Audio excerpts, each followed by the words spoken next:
Lillahi thumma littarikh, pour Allah et ensuite pour l'histoire, qui a été écrit par le frère As-Sayyid Hussein Al-Moussaoui, rahimahullah ta'ala, qui est né à Karbala et qui a étudié dans les madrasas chiites, qui était quelqu'un qui a acquis le doctorat des sciences islamiques chiites.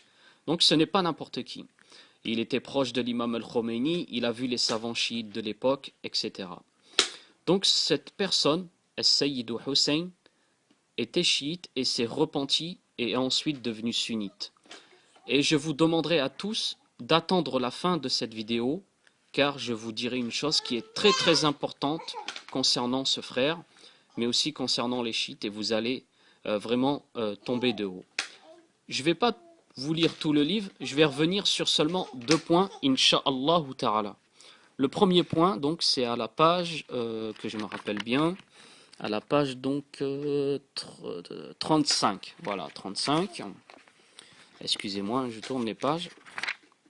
Donc nous voici à la page 45, 35, donc 34, 35, voilà. Donc je ne vais pas vous lire toute l'histoire, mais dans cette histoire, le frère, donc Sayyid Hussein, était proche de l'imam al-Khomeini et l'a donc côtoyé un certain temps. Donc lorsque celui-ci, l'imam al-Khomeini, était en Irak, les gens lui posaient des questions, etc. Il se renseignait auprès de lui, scientifiquement parlant. Et là, je parle des chiites, puisque tout ce qui sort de la bouche de l'imam al-Khomeini est le contraire de la science. Nous sommes tous d'accord là-dessus. Donc, ils ont voyagé ensemble, etc. Je ne vais pas vous lire toute l'histoire. Le plus important est ici. Donc, nous sommes passés par Bagdad, et l'imam al-Khomeini voulait se reposer. Donc, pour se reposer, il a demandé à aller chez un frère qui s'appelle As-Sayyidu Sahib, qui était l'un de ses amis proches.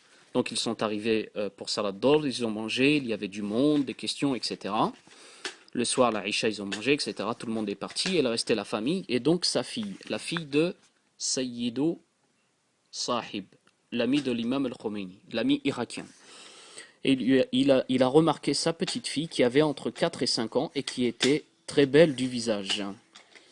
Donc c'est ici. Naam. Il a demandé à Sayyid Sahib s'il pouvait disons, lui prêter sa fille pour la nuit pour les attouchements sexuels sans pénétration, puisque celle-ci avait entre 4 et 5 ans. Donc Sayyid Sahib était très content, hein, de lui prêter sa fille la nuit, et l'imam al-Khomeini d'Ash-Shaytan en a profité pour donc se faire des caresses, etc. avec cette fille de 4 à 5 ans. Et le frère qui a écrit ce livre, hein, donc qui s'est repenti, disait qu'il entendait les cris et les pleurs de cette fille durant toute la nuit. Donc vous voyez, hein, une histoire, masha'Allah, qui met en évidence qui était vraiment ce pédophile de Khomeini, wal'ayyadu billah. Donc vous serez tous étonnés, je le pense, mais au moins je vous ramène la référence devant vous, comme ça, comme le disent certains, le frère Antimaltus Ali dit des bêtises, ne ramène pas de preuves, alors que je ramène les preuves toujours, hein, alhamdulillah. Donc voici un autre événement, hein, que je voulais vous dire à vous, Inch'Allah ta'ala, qui était Naam, c'est celui-là.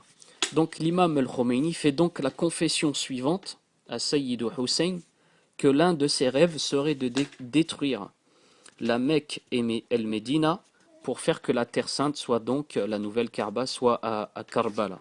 Donc ça, vous le trouvez à la page 91. 91, je ne sais pas si vous voyez bien. Et à la page 90, pareil, l'imam al-Khomeini, que pense-t-il, lui, les chiites des sunnites? Alors il dit bien que ce sont des mécréants pourritures, selon l'unanimité des savants chiites, qu'ils sont pires que les juifs et les chrétiens. Wal'iyadu billah. Et il dit qu'on peut les tuer, il dit aussi qu'on peut les voler, mais on voit le 5e aux imams, à nous, à nos imams, donc à lui aussi.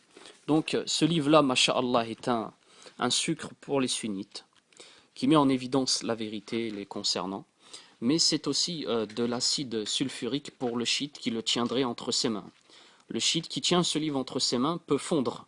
Il fondrait d'horreur, sauf s'il est sincère. S'il est sincère, il se repentit et revient vers la vérité qui est le chemin des gens de Sunna, c'est-à-dire le chemin des sunnites. Donc, comme vous l'avez vu, l'imam al-Khomeini était un pédophile, et en plus de cela, il était de ceux qui voulaient détruire la Mecque et El Médina. Donc nous disons à tous sunnites qu'il est important de combattre le chiisme et l'idéologie chiito-khoméniste. Et nous disons à ceux qui défendent les chiites, et notamment l'imam al-Khomeini, comme par exemple Hani Ramadan, ou Tariq Ramadan, ou les frères musulmans, qu'ils doivent se renseigner sur ces gens avant de tenir de tels propos qui sont dangereux de conséquences, très dangereux de conséquences. En disant la vérité, nous protégeons les gens de tomber dans de telles ignominies et égarements. En se taisant et en ayant un discours comme leur discours, eh bien, on ne protège pas nos frères et on laisse la porte ouverte à tout égarement. Wala'iyadu billah. Donc, les chiites qui m'ont envoyé des messages en me disant « Deviens chiite, mon frère, ouvre ton cœur, etc. » Eh bien, je leur dis « Lisez ce livre et ouvrez votre cœur et devenez sunnite. » Car vous ne dites, vous êtes vraiment dans un égarement total et vous suivez des imams qui sont terrifiants d'horreur. Maintenant, la chose que je voulais vous dire et qui va encore une fois mettre en évidence qui sont les chiites, et c'est concernant le frère qui a écrit donc ce livre-là qui s'appelle As-Sayyid Hussein al-Moussawi, comme nous l'avions dit au début de cette vidéo. Eh bien, ce frère, rahimahullah, est décédé. Mais il n'est pas décédé d'une mort naturelle.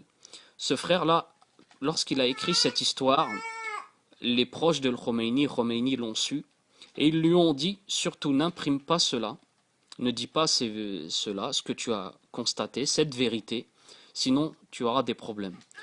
Donc le frère, en frère sincère qu'il est, repentant à Allah Azzawajal, a donc écrit ce livre et l'a fait imprimer, donc éditer. Il n'a pas suivi, il ne s'est pas arrêté face à la menace des chiites. Et figurez-vous qu'il a été assassiné par les chiites. Rahimahullahu ta'ala. Rahimahullahu ta'ala. Regardez comment sont les chiites. Et après, dites-moi si vraiment vous pensez qu'ils sont vos frères. Et je n'ai pas parlé de tout ce qu'ils disent, comme par exemple la falsification du Coran, ou les insultes qu'ils profèrent à l'encontre de notre mère Aïcha, ou le takfir, l'anathème qu'ils jettent à l'encontre des trois premiers califes. Je n'ai pas parlé de tout cela. J'ai juste dit aujourd'hui l'exemple du pédophile Khomeini, et ce qu'il pensait des sunnites, et aussi comment l'imam al-Khomeini aurait souhaité détruire la Mecque et El Médina. Cela est largement suffisant pour que vous sachiez que ces gens-là ne sont pas vos frères. Ne sont pas vos frères. Et je dis qu'Allah Azza wa Jal fasse miséricorde au frère As-Sayyid Hussein al-Moussawi qui s'est repenti du chiisme et est devenu sunnite. La sincérité, c'est un exemple de sincérité, comme vous pouvez le constater, frères et sœurs. Donc excusez ma petite fille, elle fait un peu de bruit. Et je vous dis à la prochaine. Je fais moins de vidéos en ce moment car je n'ai pas le temps. Excusez-moi. Donc, أقول هذا وأستغفر الله لي ولكم إنه هو الغفور الرحيم. السلام عليكم ورحمة الله وبركاته.